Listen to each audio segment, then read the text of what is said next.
Здраво, деца! Јас сум учителка Ане и доаѓам од детската градинка 13 ноември од Скопје. Искрено се надевам дека сите сте добри и спремни за нови знаења. Пред да започнеме со денешната активност, би сакала прво да се опуштиме малку. Може, седнете убаво на вашите столчиња, исправете ги грбчињата, рацете опуштени покрај телото и земете длабоко воздух низ носето, а испуштете го низ устата.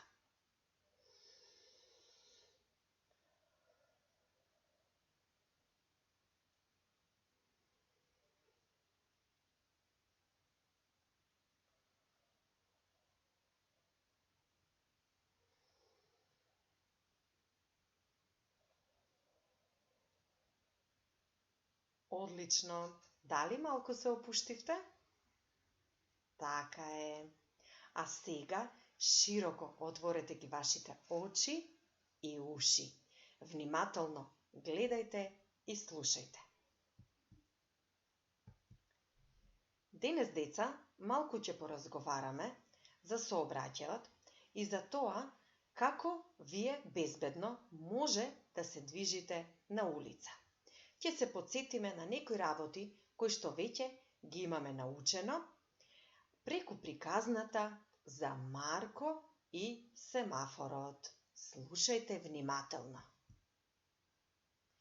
Едно утро малиот Марко, додека шеташе со неговата мајка, се пушти од незината рака и се стрча кон улицата. Тогаш некој викна: "Стоп!" Марко застана и разгледа наоколу, но никој не виде. "Стоп! Каде си се забрзал така?" Повторно се слушна истиот глас. Тогаш Марко забележа дека гласот доаѓаше од кај семафорот. "Кој си ти?" праша Марко. "Јас сум чичко семафор," одговори семафорот. "А што правиш тука?" повторно праша Марко. "Внимавам на сообраќајот," рече семафорот. "Како внимаваш?" зачудено запраша Марко. "Со помош на моите 3 очи. Првото око кога црвено ќе светне, значи возилото треба да застане. Второто око кога жолто ќе светне, спремно за тргнување треба да биде. А зеленото око вели: слободно тргни сега. И на пешаци внимавам како тебе, да не претрчуваат преку улица сами, туку мама и тато да ги чекаат на тротоари." Марко ја наведна главата и засрамено рече: "Знам, погрешив, чичко семафор. Не се претрчува преку улица. Може нешто да ме згази.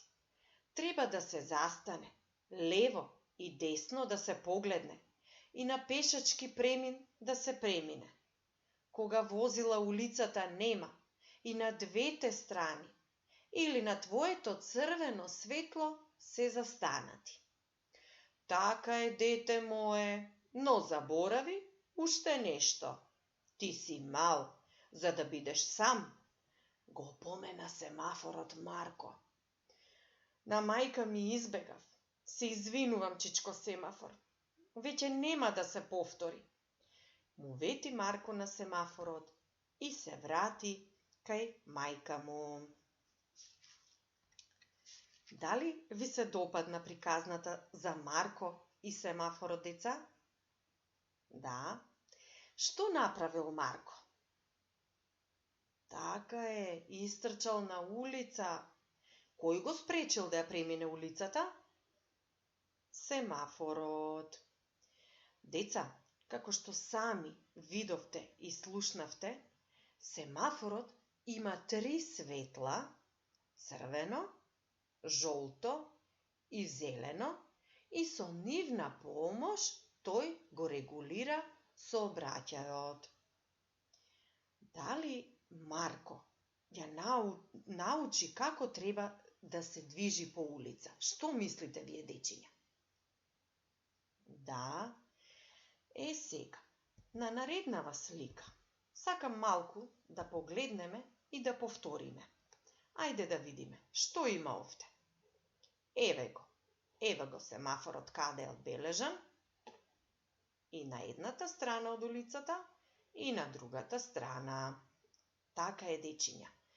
Погледнете ги сега, овие бели линии овде, по кои децата ја преминуваат улицата. Овие бели линии се нарекуваат пешачки премин. Така е, улицата е безбедно да се премине само на пешачки премин. На што ве потсетуваат, дечиња, овие бели линии? Дали ве потсетуваат на некое животно, можеби, кое што сте го виделе во зоолошката градина? Така е, дечиња, на зебра. Овие линии потсетуваат на зебра, затоа уште пешачкиот премин и се нарекува зебра. Сега сакам да погледнете уште нешто. Овој испакнат дел покрај улицата овде, еве и овде на оваа страна, тој се нарекува тротоар. Дали вие знаете за што служи тротоарот? Така е, сигурна сум дека знаете, бидејќи често и секојдневно се движите по тротоарот. Така е, тротоарот служи за движење на пешаците. Тој се наоѓа покрај улицата. Еве како на нашата слика овде. Така е, деца. Сега сакам да ве запрашам уште нешто. Како вие најчесто се движите надвор во сообраќајот? Дали одите пеш по тротоарите, еве како овие овде што ги гледаме, луѓе? Или можеби се движите со велосипед? Би сакала да се движите и пеш, и со велосипед, а што помалку да се возите во автомобилите, кои што ги гледаме овде на улицата. Така е, дечиња.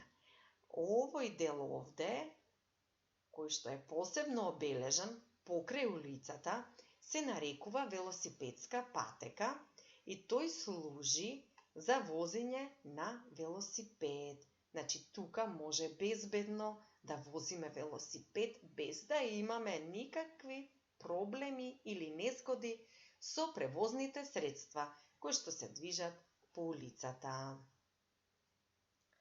Така е, деца, се надевам дека запомнивте како и каде безбедно може да се движиме на улица.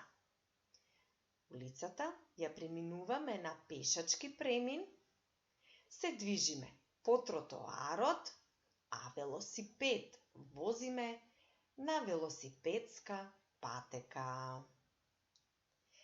За крај, деца, би сакала да изработите една задача во вашите домови со помош на вашите родители. Земете хартија во боја, може само леплива хартија или колаж. Да земете бели листови, лепак, ножички, а може и некои стикери на кои што има превозни средства, автомобили, камиони, автобуси и други. На темна подлога да исечете и да залепите бели ленти кои што ќе представуваат пешачки премин на вашата улица, а исто така на улицата можете да ги залепите и автомобилите. Останете добри и до гледање.